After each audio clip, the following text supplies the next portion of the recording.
Hello बच्चों। तो आज का टॉपिक हमारा होने वाला है ब्लैक बॉडी रेडिएशन। देखिए ब्लैक बॉडी क्या होती है।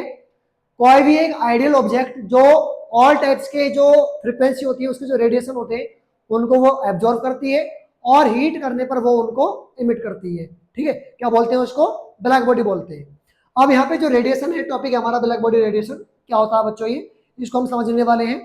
पहले आप ये समझ लीजिए कि जो आपने वेव थ्योरी पढ़ी थी, इलेक्ट्रोमैग्नेटिक वेव थ्योरी आपने पढ़ी थी, उसी का ये एक पार्ट है। उसके बाद में पार्टिकल नेचर हमने पढ़ा था, उसमें क्या पढ़ा था? प्लैंक क्वांटम थ्योरी पढ़ी थी। उसकी जो स्टार्टिंग है वो यहाँ से होती है एक्चुअल में। ठीक है, तो हम यहाँ से स्टार्ट करते हैं ब्लैक बॉडी रेडिएशन। ग्राफ में आपको बाद में समझाऊंगा, पहले आप इसकी थ्योरी समझ लीजिए वो क्या है। कि बच्चों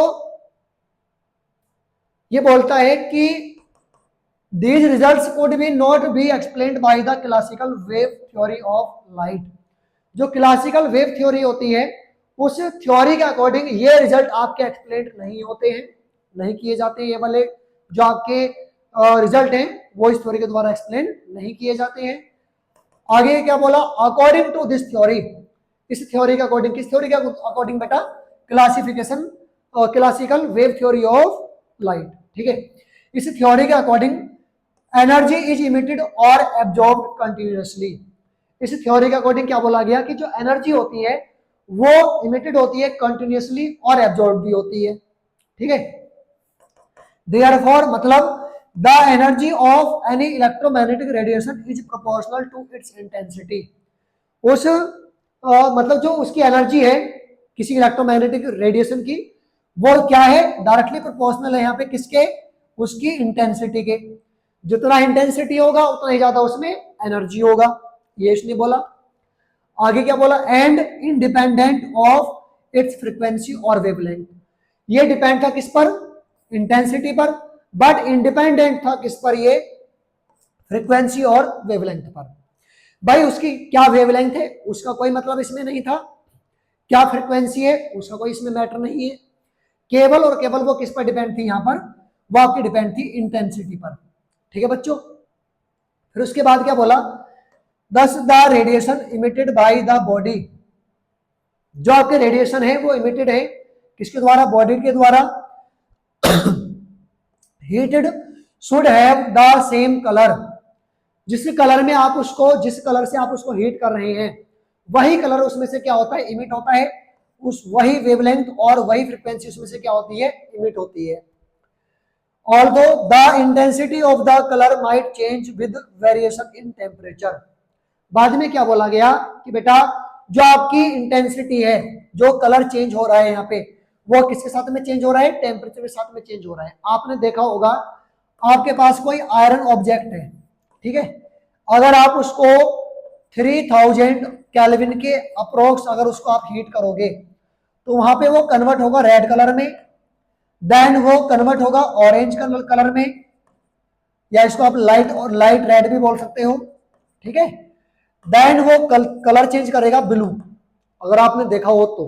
ठीक है, तो जो आयरन का हमारे पास ऑब्जेक्ट है या आयरन रोड है, अगर आप उसको 3000 केल्विन से अबव जाकर के उसको आप हीट करोगे तो वो आपको पहले रेड कलर में कन्वर्ट होगा, देन आपका ऑरेंज कलर में कन्वर्ट होगा, देन वो ब्लू कलर में कन्वर्ट होगा।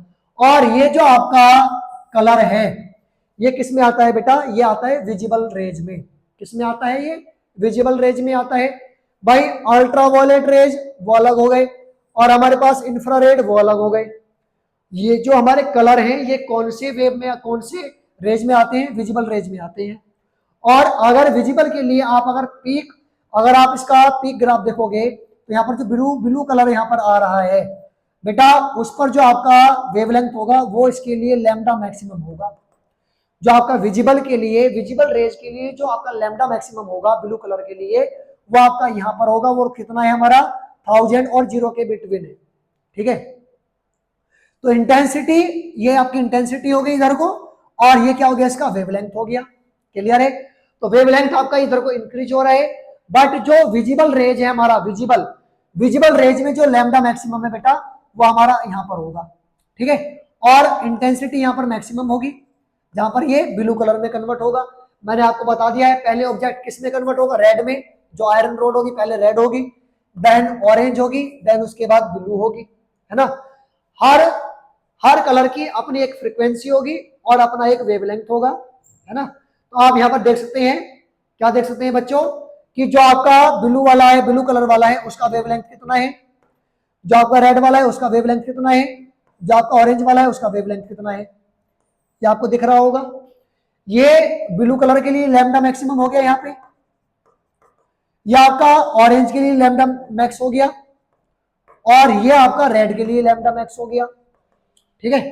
अगर मैं बात करूं यहां से बेटा, जो कलर हम चेंज होते हुए देख रहे हैं यहाँ पर, पहले क्या कलर आया, रेड आया, वो किस पर आया, 3000 केल्विन पर।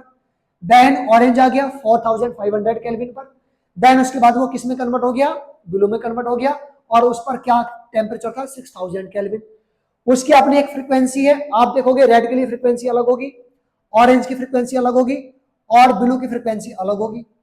तो हर कलर पर एक अलग फ्रीक्वेंसी आएगी और उसका एक अलग वेवलेंथ होगा, और जो वेवलेंथ होगा जिस विजिबल रेज में वो हमारा वेवलेंथ हमें गिवन होगा, हम केवल उसको ही विजिबल कर पाएंगे, ठीक है भाई। ऐसा नहीं है कि आप इन वाले रेज को भी देख पाओगे, जो इंफ्रारेड रेज होते हैं बेटा हम उनको विजिबल नहीं कर पाते, उनका वेवलेंथ मैक्सिमम होता है, उनका वेवलेंथ और भी ज्यादा होती है उनकी वैल्यू, है ना। तो ना तो जीरो पे हम विजिबल कर पाएंगे, ना ही हम जो उसकी मैक्सिमम वैल्यू होगी ना हम उस पर उसको विजिबल कर पाएंगे। जो लैम्डा इन्फिनिटी होगा उस पर भी हम उसको विजिबल नहीं कर पाएंगे, ठीक है। वहां पर वो क्या होगा, इनविजिबल होगा। बट अगर हम यहाँ की बात करें बेटा, तो ये 1000 के नियर अबाउट जो हमारा वेवलेंथ होगा, वहां पर जो हमारा ऑब्जेक्ट होगा वो क्या होगा, विजिबल होगा। यही क्या है, हमारा ब्लैक बॉडी रेडिएशन है, ठीक है। तो आज का लेक्चर फिनिश, अगले मिलते हैं अगले लेक्चर में, तब तक के लिए बने रहिए, और चैनल पर अगर नए हैं तो सब्सक्राइब जरूर कीजिए।